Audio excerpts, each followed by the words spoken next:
ಒಂದ್ ಸಣ್ಣ ಕತೆ ಹೇಳ್ತೀನಿ, ವಿಡಿಯೋ ಸ್ಕ್ರೋಲ್ ಮಾಡ್ಬೇಡ್ರಿ, ಕೊನೆ ತನಕ ನೋಡ್ರಿ. ಒಂದ್ ಊರಾಗ ಒಬ್ಬ ಕೋಟ್ಯಾಧಿಪತಿ ಇರ್ತಾನ, ದೊಡ್ಡ ಶ್ರೀಮಂತ. ಆರೋಗ್ಯದೊಳಗೆ ಏರುಪೇರಾಗಿ ಹಾಸ್ಪಿಟ್ಲಿಗೆ ಹೋಗ್ತಾನ. ಹಾಸ್ಪಿಟ್ಲಿಗೆ ಹೋದಾಗ ಡಾಕ್ಟರ್ ಅಂತಾರ 3 ದಿವಸ ನೀವು ಅಡ್ಮಿಟ್ ಇರ್ರಿ, ನಾವು ಟ್ರೀಟ್ಮೆಂಟ್ ಚಾಲು ಮಾಡ್ತೀವಿ ಅಂತಾನ. ಸರಿ, ಅವನಿಗೇನು ಕೋಟ್ಯಾಧಿಪತಿ ಇರ್ತಾನ, ಸರಿ ಅಂತ 3 ದಿವಸ ಅಡ್ಮಿಟ್ ಇರ್ತಾನ. ಟ್ರೀಟ್ಮೆಂಟ್ ಚಾಲು ಮಾಡ್ತಾರ.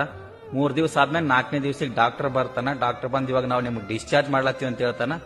ಡಿಸ್ಚಾರ್ಜ್ ಮಾಡುವಾಗ ಡಾಕ್ಟರ್ ಒಂದ್ ಮಾತು ಹೇಳ್ತಾನ, 3 ಹೊತ್ತು ಸರಿಯಾಗಿ ಊಟ ಮಾಡ್ರಿ, ಹಣ್ಣನ್ನ ಸೇವನೆ ಮಾಡ್ರಿ, ತರಕಾರಿಯನ್ನ ಸೇವನೆ ಮಾಡ್ರಿ ಅಂತ ಹೇಳ್ತಾನೆ. ಡಾಕ್ಟರ್ ಹಣ ಸಂಪಾದನೆ ಮಾಡ್ರಿ, ನಿಮ್ಮ ಆರೋಗ್ಯ ಎಷ್ಟೇ ಹಾಳಾದ್ರೂ ಮತ್ತೆ ನಾವು ಸುಧಾರಿಸ್ತೀವಿ ಅಂತ ಹೇಳಲ್ಲ.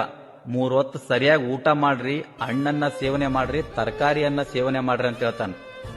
ಊಟ ಬರೋದೆಲ್ಲಿಂದ? ಭೂಮಿಯಿಂದ. ಹಣ್ಣು ಬರೋದೆಲ್ಲಿಂದ? ಭೂಮಿಯಿಂದ. ತರಕಾರಿ ಬರೋದೆಲ್ಲಿಂದ? ಭೂಮಿಯಿಂದ. ಹಣ ನಮ್ಮ ಜೀವನ 3 ದಿವಸ ಆರೋಗ್ಯವಾಗಿಟ್ರ ಅನ್ನ ನಮ್ಮ ಜೀವನ ವರ್ಷಾನುಗಟ್ಲೆ ಆರೋಗ್ಯವಾಗಿಡ್ತದ. ಈ ಮಾತನ್ನ ಯಾಕೆ ಹೇಳತ್ತೀನಂದ್ರ, ಇದಾಗ್ಲೇನೆ ಎಷ್ಟೋ ಭೂಮಿಗಳು ಹಣದಾಸೆಗಾಗಿ ಹಾಳಾಗಿ ಹೋಗ್ಯಾವ. ಉಳಿದವರಾದ್ರೂ ಆ ಭೂಮಿನ ಉಳಿಸ್ಕೋರಿ. ಯಾಕಂದ್ರ ಮತ್ತೆ ಹೇಳ್ತೀನಿ, ಹಣ ನಮ್ಮ ಜೀವನ 3 ದಿವಸ ಆರೋಗ್ಯವಾಗಿಟ್ರ ಅನ್ನ ನಮ್ಮ ಜೀವನ ವರ್ಷಾನುಗಟ್ಲೆ ಆರೋಗ್ಯವಾಗಿಡ್ತದ.